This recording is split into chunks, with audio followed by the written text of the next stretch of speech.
Key here from Cluckin. So for part of our goat series, on our second video, I want to talk to y'all about goat talk, or you might even say the terminology that y'all will be hearing when raising goats. A lot of terms that you might hear with each animal that you raise. And I know when I started out raising goats, there was a lot of terminology that I didn't know. So I know you hear people call a lot of times goats nannies and billies. Please don't do that. I mean, honestly, that makes me cringe when I hear people say that. The correct terms for adult goats are an adult male is called a buck and an adult female is called a doe. Just like you have in the deer world. A young doe is called a doeling and a young buck is called a buckling. And then baby goats are called kids. The male parent is called a sire and the female parent is called a dam. You have like some of your breeding terms, which is estrus. That is when the goats go into heat. And they start cycling so that they can be bred. Mostly with your large breeds, they will come into heat anywhere from about August to December. Now with the smaller breeds like your Nigerian dwarfs and your pygmies, they actually can come into heat year round. So like with the Nigerian dwarfs, they will come into heat about every 21 days. That's kind of an average. Some can be 18 days, it could be up to 25 days. I've even heard of ones coming into heat about every 28 days. It just depends on the doe herself. And I've seen them too not even come into heat that often. One of our does that we currently have, Jewel, after she had her babies back in March with the other breeder and we got her in April, she didn't have a heat cycle until September. And that is not unheard of for some goats to do that. All months, the bucks will start what they call rut. So they are getting themselves go for breeding. And so some of the things that they do is that they will start peeing on themselves. And they will pee like on their beards, on their faces, their heads, the back of their legs, their chest, just to get themselves as stinky as possible. Because the stinkiest buck, the does will love them. And it's nasty. Like that stuff permeates everything around you, and that's what a lot of times that people that have goats in milk, if they have them with their buck, that their milk will be kind of, they call it bucky, and it's because of them being with that buck, especially when the buck is in rut. So there's a couple of ways you can go about breeding your goats. There's pen breeding, where you could leave them with them for a while. Or what they call hand breeding is when you are very selective about the breeding, you watch for when your does come into heat, and then you put them in the pen with the buck, or you can even hold the doe to let the buck breed them. And you record it, and you move the doe out of there and wait to see if she's going to what they call settle. So when they settle, it means that they're pregnant, that it took. So another way of breeding is AIing, which is artificial insemination. That's where you get semen and sperm in a tube, usually they're glass tubes, that comes frozen, and you will thaw it out, and basically, you inject it into the doe. I'm not sure the percentage on goats for AIing them, like how often that you might have to do that during a cycle before they settle. I've never done it with my goats. I've usually always had a buck or borrowed a buck from someone. When a doe is ready to breed with a buck, they will be in what they call standing heat. So if they're not ready to breed, or maybe they're just coming into heat, and you put them together, the doe will run for her life screaming. Sometimes they don't scream, sometimes they just will run for their life. Now if they are ready and willing to breed, they will stand there and allow the buck to mount them. Sometimes the doe will even work for it. Like, she will come up and she will put her butt in the buck's face. Like, she will be ready for it. So I'm sure many of you know, if you've had animals or anything, that gestation is the time that they're pregnant. For smaller goats, such as dwarfs and pygmies, they have a shorter pregnancy. Theirs average is about 145 days. Now for the larger breeds, it could be up to 155 days, even 160. So one of the other terms that you might hear if you raise goats that you're breeding is when they kid. So when they're kidding, it simply means that they're giving birth. They're having their babies at that time. Because if you hear terms where people are saying it's kidding season, it means that all their does are having their babies during that time frame. Right here during that same time frame is that they are freshening, which means that they have simply given birth and that their lactation has began. They're producing milk. To hear them talk about colostrum, which is just the first milk, and it is very, very important for baby goats to have that first milk, that colostrum. It basically means life or death for them. They need those antibodies to basically jumpstart their stomach or their rumen at that point. Now, some of the other terms for if you are raising goats is, are you going to allow the mom to raise them, which is also called dam raising? Are you going to bottle feed them? Bottle feeding is not really that hard. It's just very time consuming, because you have to start feeding them at every 2 to 3 hours to begin with. And it slowly, gradually builds up from there. But it is very time consuming. Another method is what they call lambar.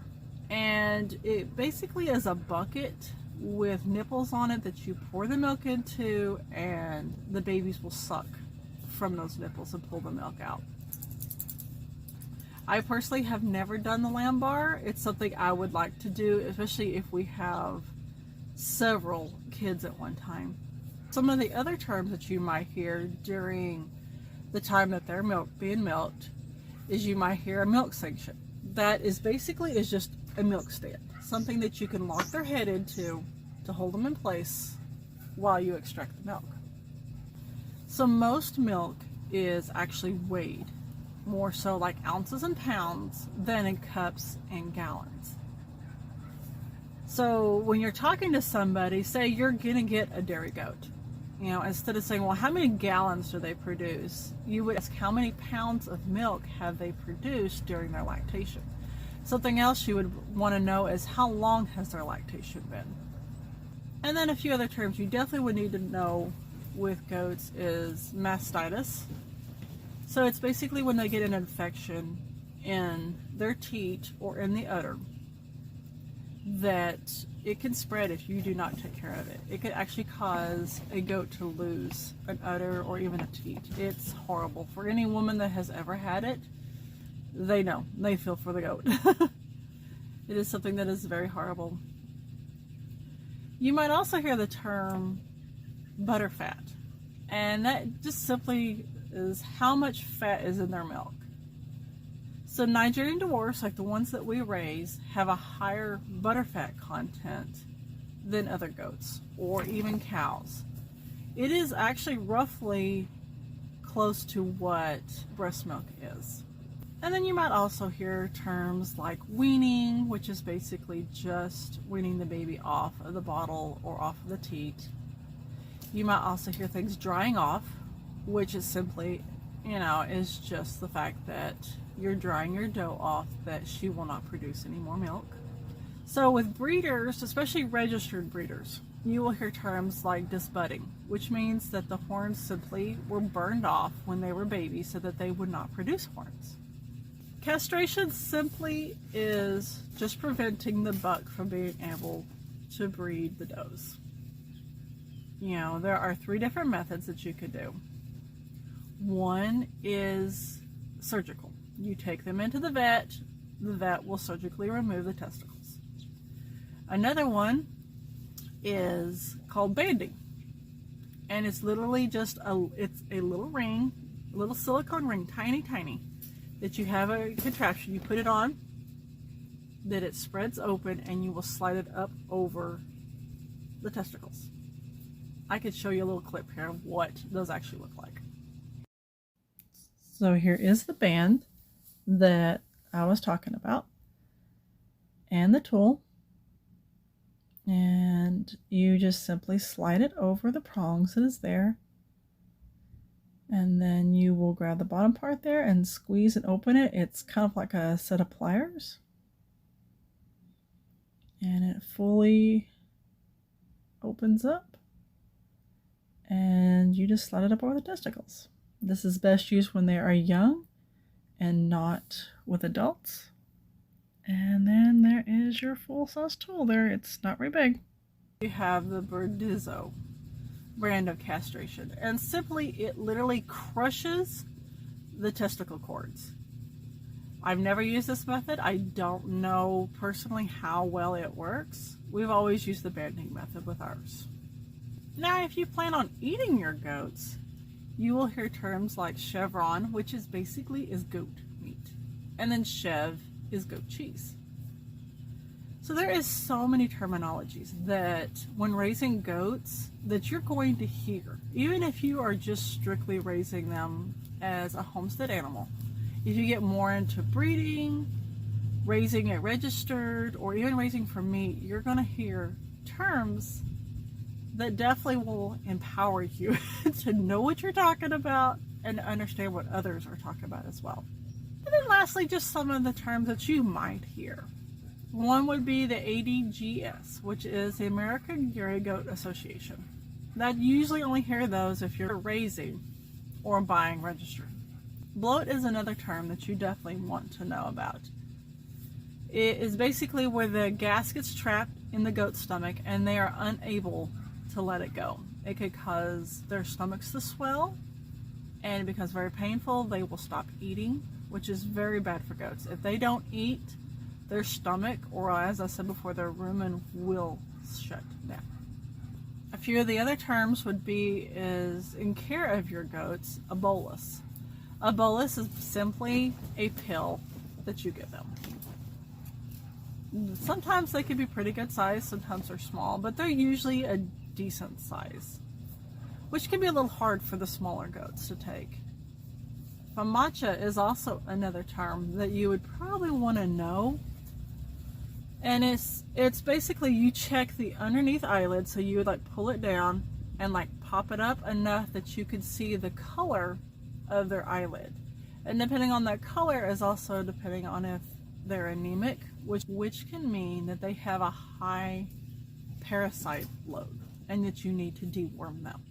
And there also is words like IM and subcutaneously when it comes to shots. So the IM is intermuscular, so you're going to give it in the muscle, which basically is you are going to have to push that needle quite a ways in there. And then subcutaneously is just under the skin. So a lot of times what you could do is you literally, like, let's say this is the skin, you're going to pull it up just enough and that you could put your needle underneath their skin. You want to do it as a downward motion so that you're getting the liquid or whatever it is that you're giving to go down. So that's a lot of the terms that you will hear when raising goats. And it just depends on how you're raising and what you are raising.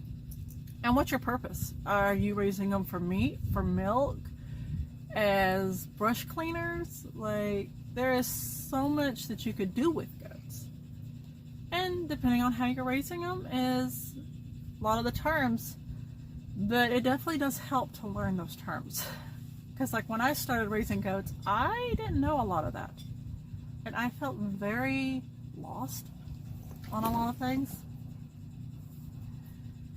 And so as I've learned, it helps. Like when you were talking to other goat breeders, it helps to know the terms, especially if they say something and you don't want to feel lost on that. Well, thanks for watching. I hope y'all learned something this morning. And I hope y'all are having a good day. You're staying warm during this cold period. And thanks for stopping by, and I hope to see y'all soon.